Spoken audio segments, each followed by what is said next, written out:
નમસ્કાર, આપ જોઈ રહ્યા છો TV9 અત્યાર સુધીના તમામ ખાસ સમાચારો સાથે હું છું ઝરણા સોની। સૌથી પહેલા વાત કરીએ દીપડાના આતંકની તો દીપડો ડરાવે છે અને ગ્રામજનોને સતાવે છે। વાત છે નવસારી જિલ્લાની કે જ્યાં દીપડાએ આતંક મચાવ્યો છે।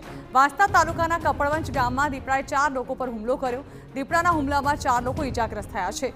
દીપડાએ ઘરમાં ઘૂસીને લોકો પર હુમલો કર્યો હતો અને ઘટનાની જાણ થતાં તાત્કાલિક વન વિભાગની ટીમ ઘટનાસ્થળે પહોંચી હતી। દીપડો જે ઘરમાં ઘૂસ્યો હતો ત્યાંથી લોકોને સુરક્ષિત બહાર કાઢીને દીપડાને ઘરની અંદર જ કેદ કરાયો છે અને દીપડાને બેભાન કરીને બહાર કાઢવા વન વિભાગે ઓપરેશન હાથ ધર્યું છે।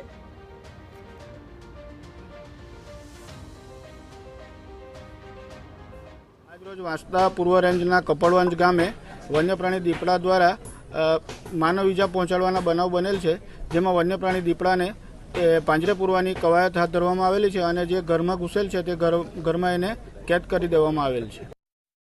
અમદાવાદ એક તરફ જ્યાં દીપડાના આતંકની ઘટનાઓ સામે આવી રહી છે, ત્યારે વન વિભાગની ટીમ દ્વારા પણ કામગીરી કરવામાં આવી રહી છે।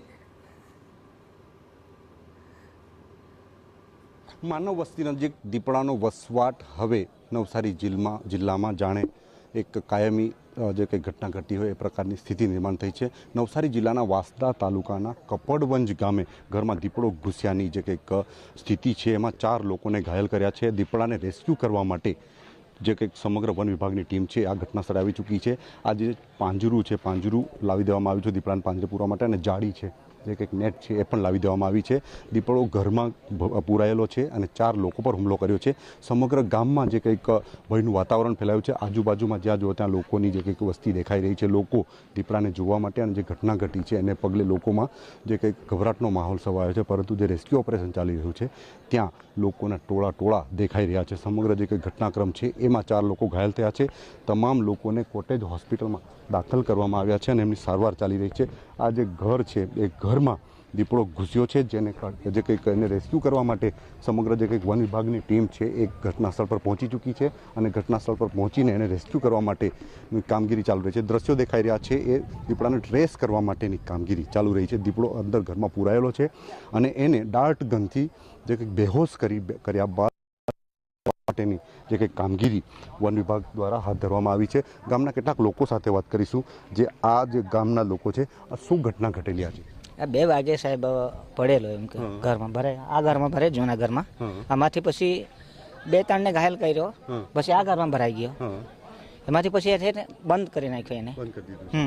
એ પછી બધા સાહેબ લોકો આવ્યા અને દરવાજાને પ્લાય ને બધું માર્યું, એ પછી બંધ કરી દીધો। પછી બધા સાહેબ લોકો આવી ગયા ને હવે એ બી જરાક ઘાયલ તો હે, તે ગભરાઈ ગયેલો છે એટલે સાઈડમાં બેસી ગયેલો છે। કેવી સ્થિતિ છે હાલ? જે એડમિટ કરવામાં આવે ઘાયલ થયા છે એમની શું સ્થિતિ છે, ક્યાં છે? ઘાયલ માટે કઈ ને આ લોકોને ઘાયલ કરી એ ગભરાઈને બેસી ગયેલો છે। લોકો જેના પર હુમલો કર્યો છે એ લોકો ક્યાં છે ને? કોટેજ હોસ્પિટલમાં વાંસદા। કેવી સ્થિતિ છે એમની? આ હાથમાં ને બધું આમાં ખરોચ લાગેલું છે, આ પગમાં લાગેલું છે। કાયમ દેખાય છે આ વિસ્તારમાં દીપડો? હા દેખાય ખરો સાહેબ, હા દેખાય, પણ અમુક આ દિવસના નહીં આવે, એમ દિવસના નહીં આવે। પહેલી વાર દિવસે આવ્યો? હા પહેલી વાર દિવસે આવ્યો, 2 વાગે આવ્યો। તો ખાસ કરીને જે દીપડો છે એ ખાસ કરીને રાત્રિના સમય દરમિયાન લોકો પર હુમલો કરતો હોય છે, પાલતુ પ્રાણીઓ પર હુમલો કરતો હોય છે।